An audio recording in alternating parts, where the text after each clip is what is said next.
Ask مفتی طارق مسعود۔ اگر والد کا پیسہ حرام ہے اور وہ ہمیں کاروبار دیں تو اس میں مجھے یا والد کو کیا کرنا ہوگا؟ بھائی اگر پیسہ حرام ہے تو اس کاروبار سے جو پیسہ آئے گا وہ بھی حرام ہوگا۔ اگر والد حرام کمائی کا پیسہ آپ کو دے رہے ہیں تو نہ لیں وہ پیسہ، محبت سے والد صاحب کو واپس کر دیں۔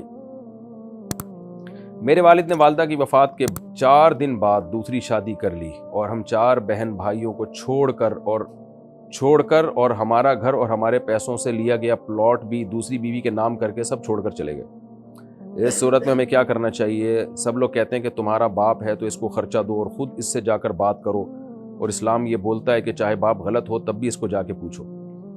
دیکھیں، ابا نے والدہ کے وفات کے بعد دوسری شادی کر لی، یہ تو اچھا کام کیا، یہ تو شریعت اس کو اپریشیٹ کرتی ہے کہ بیوی کے بغیر نہ رہا جائے۔ اگر شوہر مر جائے تو بیوی عدت کے بعد شادی کر لے، بیوی مر گئی تو شوہر کو چاہیے کہ شادی کر لے، اس میں تو کوئی قباحت نہیں ہے۔ باقی یہ کہ گھر آپ نے خریدا تھا، اپنے پیسوں سے لیا تھا، پلاٹ بھی آپ نے اپنے پیسوں سے لیا تھا، تو پھر یہ ناجائز ہے کہ ابا آپ کے خریدا ہوا پیسہ اپنی نئی دلہن کو دے دیں، یہ حرام اور ناجائز ہے۔ تو شریعت میں ماں باپ کے حقوق کی بھی ایک باؤنڈری ہے، اتنی نہیں ہے کہ ماں باپ اور ماں جو چاہے کرتے پھرے۔ تو سوتیلی ماں کے نام کر دیں ساری جائیداد، بچوں کے پیسوں کی کمائی بھی، تو یہ ظلم ہے، ناجائز ہے۔ تو اس پہ آپ آواز اٹھا سکتے ہیں۔ تو باپ سے بدتمیزی بالکل نہ کریں، لیکن آپ ابا کو یہ کہہ دیں جا کے کہ ابا یہ جو آپ نے ہمارے پیسوں سے دی ہوئی چیزیں سوتیلی ماں کو دی ہیں، یہ ہمارے نام کریں۔ اگر وہ نہیں کرتے تو ایسی صورت میں پھر آپ کے لیے قانون کا سہارا لینا بھی جائز ہے، یعنی جو بھی کورٹ میں بھی کیس وغیرہ کر سکتے ہیں آپ ایسی صورت میں۔ نہ کریں تو پھر آپ کی مرضی ہے، بہرحال یہ ہے ناجائز۔ تو ابا کو ابا ہونے کی بیس پہ یہ سہولت نہیں دی جا سکتی کہ وہ بچوں کے پیسوں سے خریدی ہوئی چیز اپنی ہونے والی دلہن کے نام کر دیں، یا ہو جانے کے بعد نام کر دیں، جیسے بھی کریں۔ یہ جائز نہیں کیا ابا نے، حرام کیا، ناجائز کیا۔ باقی اسلام یہ بولتا ہے کہ چاہے باپ غلط ہو تب بھی اس کو جا کے پوچھو، تو پوچھنا تو پڑے گا، ظاہر ہے ابا کی رسپانسبلٹی آپ ہی کی ہے، تو ان کی خیریت معلوم کرتے رہیں، ان سے قطع تعلق جائز نہیں ہے۔ البتہ اپنا حق آپ ان سے لیں، جو ناجائز کام انہوں نے کیا اس میں آپ کسی بھی طرح سے حق لے سکتے ہیں، تو وہ لینے کی آپ کو شریعت میں اجازت ہے، قانونی طریقے سے یا کسی بھی طریقے سے آپ لے سکتے ہیں۔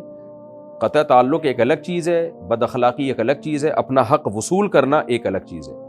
تو اگر وہ دباؤ ڈال کے حق لے سکتے ہیں تو دباؤ ڈالنا بھی آپ کے لیے جائز ہے۔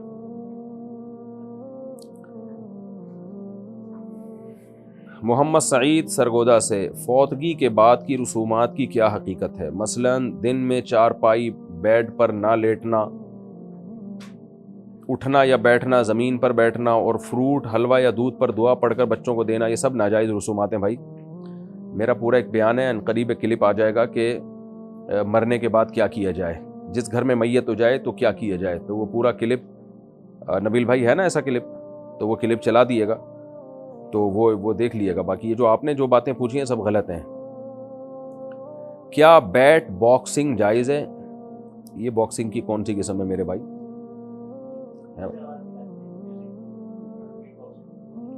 بیٹ باکسنگ، اچھا، میوزک کی منہ سے آواز نکالتے ہیں۔ اب وہ آواز میں نے کبھی سنی نہیں ہے، تو میوزک ہے یا نہیں ہے اس کا مجھے پتہ نہیں ہے۔ اچھے کام کرو یار، باکسنگ ویسے ہی کر لو، منہ سے آواز نکالنے کی کیا ضرورت ہے؟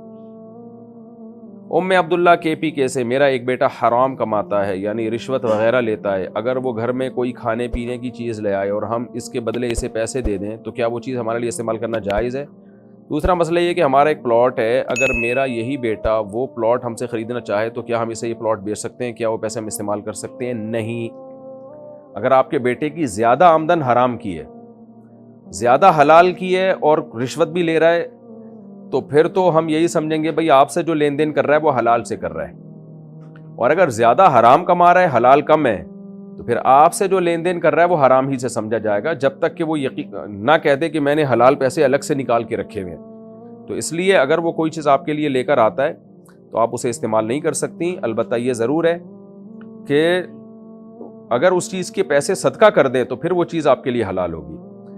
یہ جو آپ نے کہا نا کہ اگر ہم اس کے بدلے اسے پیسے دے دیں، اسے نہیں دیں پیسے، اس سے وہ چیز لے لیں اور اس کو بتا دیں کہ ہم اس کی قیمت صدقہ کریں گے، یعنی غریبوں پہ صدقہ کر دیں، تو پھر آپ کے لیے اس چیز کا استعمال جائز ہے۔ تو پلاٹ اگر آپ خریدیں گے تو پھر پلاٹ کی قیمت آپ کو صدقہ کرنی پڑے گی، تو وہ پھر خریدنا کہاں ہوا وہ؟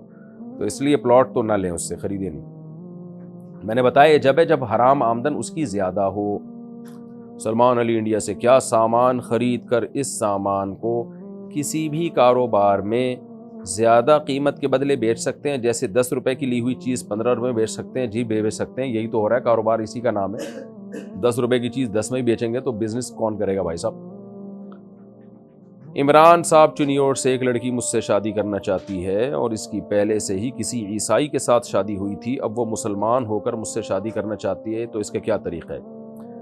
اگر وہ لڑکی کسی عیسائی کی یا غیر مسلم کی بیوی ہے، پہلی بات اگر صرف آپ سے شادی کے لیے مسلمان ہو رہی ہے تو پھر نہ کریں اس سے شادی۔ اسلام دل کا نام ہے، دل میں بھائی اسلام سمجھ میں آ رہا ہے تو شادی ہو یا نہ ہو آپ نے اسلام قبول کرنا ہے۔ اسلام سمجھ میں نہیں آ رہا تو محض کسی لڑکے کی عشق میں، لالچ میں اسلام قبول کرنا یہ تو غلط ہے۔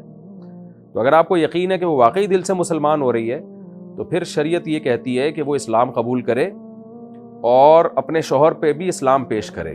اگر اس کا شوہر بھی مسلمان ہو جاتا ہے تو ان کا نکاح باقی ہے، نہ تجدید نکاح کی ضرورت ہے، نہ جو ہے ان کا نکاح ختم ہوگا، بلکہ نکاح باقی ہے۔ اور اگر شوہر اسلام قبول نہیں کرتا تو کورٹ میں کیس کرے کہ میں مسلمان ہو گئی ہوں، میں چاہتی ہوں کہ میرے شوہر پر اسلام کو پیش کیا جائے، اور اگر میرا شوہر اسلام قبول نہیں کرتا تو میرے نکاح کو عدالت ختم کرے۔ تو پھر پاکستان میں اگر وہ ہے تو یا کہیں بھی اسلامی عدالت میں وہ کیس کرے، کورٹ اس کے شوہر کو بلائے گی اور کہے گی بھائی یہ لڑکی عیسائی سے مسلمان ہو چکی ہے، تم بتاؤ اسلام لانا چاہتے ہو یا نہیں چاہتے؟ اگر نہیں چاہتے تو ہم تمہارا نکاح ختم کر دیں گے۔ اگر شوہر کہہ دیتا ہے ٹھیک ہے میں بھی اسلام قبول کرتا ہوں، تو بھی نکاح باقی ہے، تو بھی آپ کے ہاتھ میں کچھ بھی نہیں آئے گا، صحیح ہے نا؟ وہی ہوگا، دل کے ارماں آنسوؤں میں بہہ جائیں گے، ان کے مزید ہونے والے بچے آپ کو ماموں کہہ جائیں گے۔ تو کیونکہ وہ اگر اسلام لے آتا ہے تو بس ٹھیک ہے، کیونکہ شوہر کا حق پہلے ہے، لیکن اگر وہ اسلام نہیں لے کر آتا تو پھر کورٹ اس بیس پہ نکاح کو ختم کرے گی کہ شوہر نے اسلام کو مسترد کر دیا ہے، اور ظاہر ہے مسلمان لڑکی کا نکاح عیسائی مرد سے نہیں قائم رہ سکتا، تو پھر کورٹ اس نکاح کو ختم کرے گی۔ پھر جب کورٹ اس نکاح کو ختم کرے گی، فسخ کرے گی، تو پھر اس کے بعد وہ خاتون 3 مینسز عدت گزاریں گی، اس کے بعد وہ جہاں چاہے نکاح کریں، آپ سے کریں یا کہیں اور کریں، وہ ان کی مرضی ہے۔